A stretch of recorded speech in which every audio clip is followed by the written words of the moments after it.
On October 20th, 2025, Sydney woke to a headline that cut through the usual news chatter. Harvard study names Filipino English most authentic in Asia, an announcer declared. The words sparked instant curiosity. In newsrooms, editors paused. This wasn't about politics or economics, but language and culture. The study, from a Harvard linguistics department, didn't focus on grammar or accent, but on emotional authenticity. Filipino English, it found, conveyed sincerity and empathy better than any other in Asia. The news spread rapidly. TV shows scrambled for experts, radio lines buzzed with callers. For many Australians, the Philippines was a familiar neighbor, but this headline reframed the relationship. It wasn't about tourism or labor anymore. It was about a shared language and the heart behind it. The story challenged what it meant to speak good English. Was it about sounding like London or being understood in spirit? Suddenly, the Filipino nurse's kindness or the barista's cheerful memory of your order took on new meaning.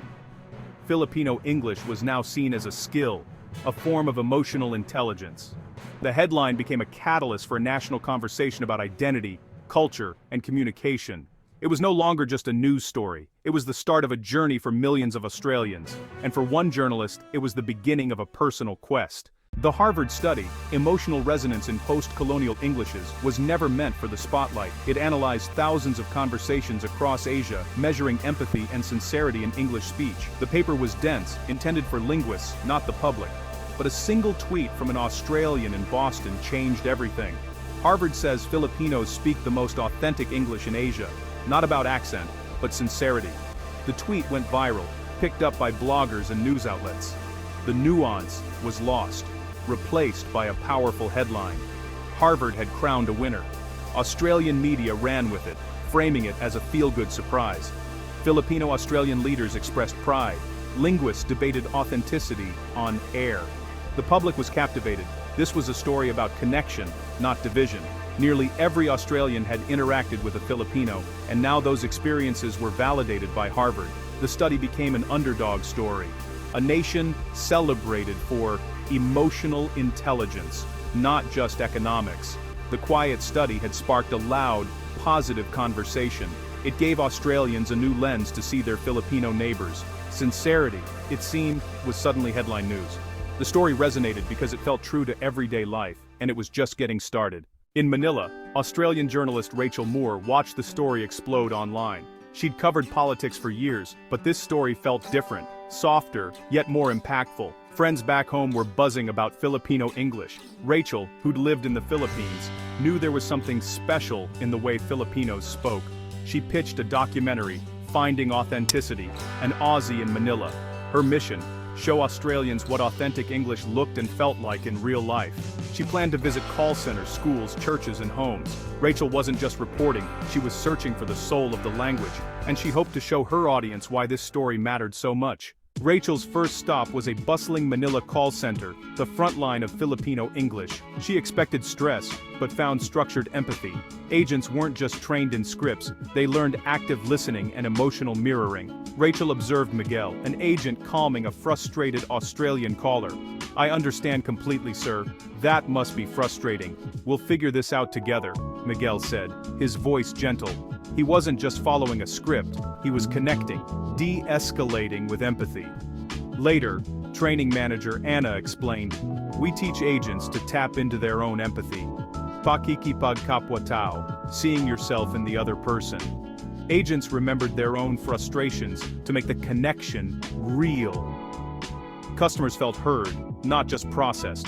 Rachel realized it wasn't about accent, but heart.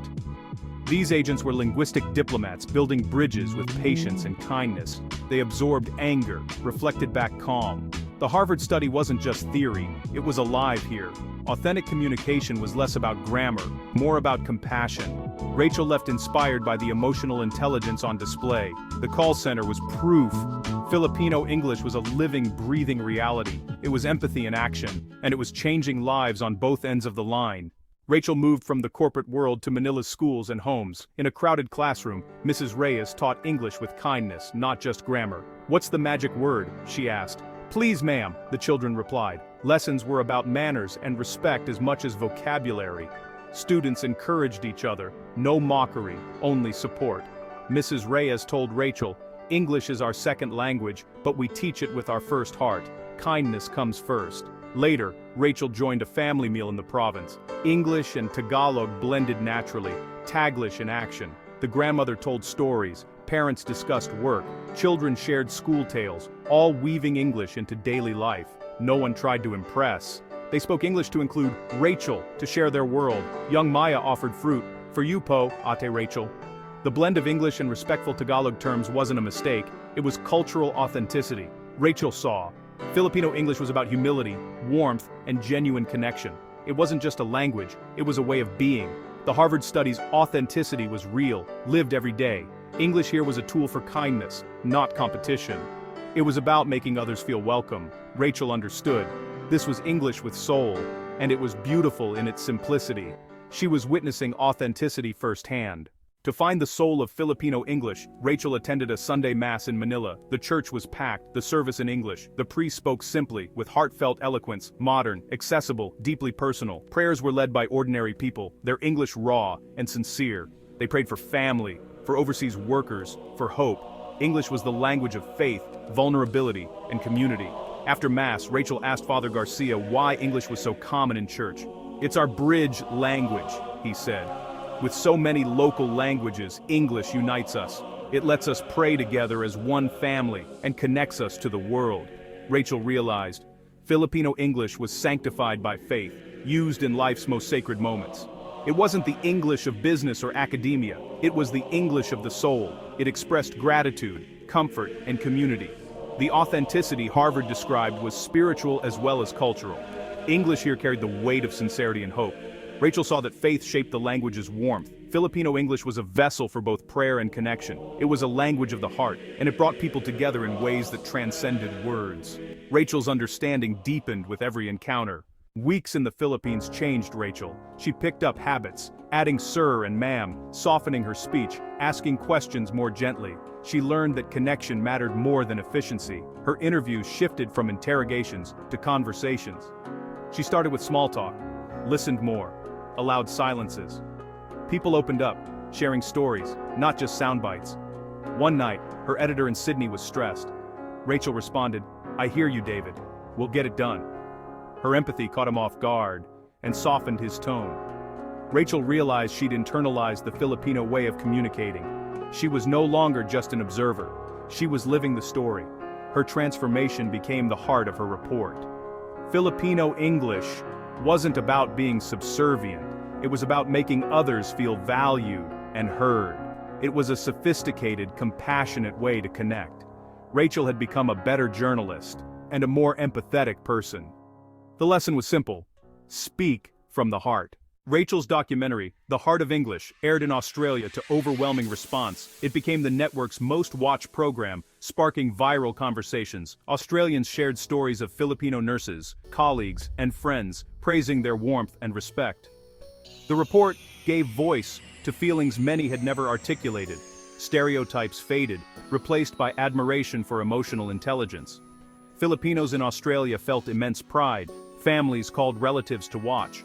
Comment sections filled with gratitude. "Thank you for seeing us."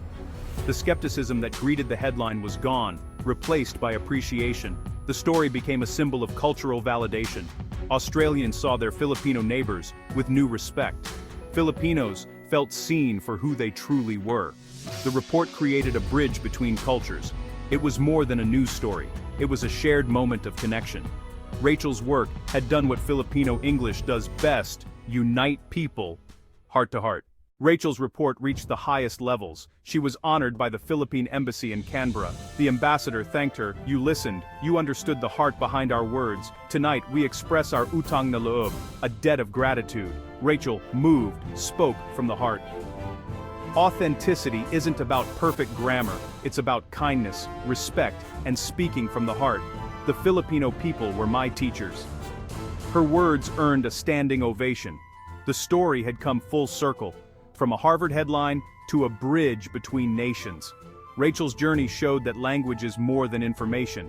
It's culture, empathy, and community. In a divided world, the most powerful communication is shaped by compassion. The quiet Harvard study, through Rachel's work, delivered a clear message. True connection begins when we speak with our hearts. Filipino English had shown the world the power of authenticity. And Rachel's story reminded us, all. The right words, spoken with sincerity, can build bridges that last. The journey was over, but the conversation had just begun. And it all started with a single, surprising headline.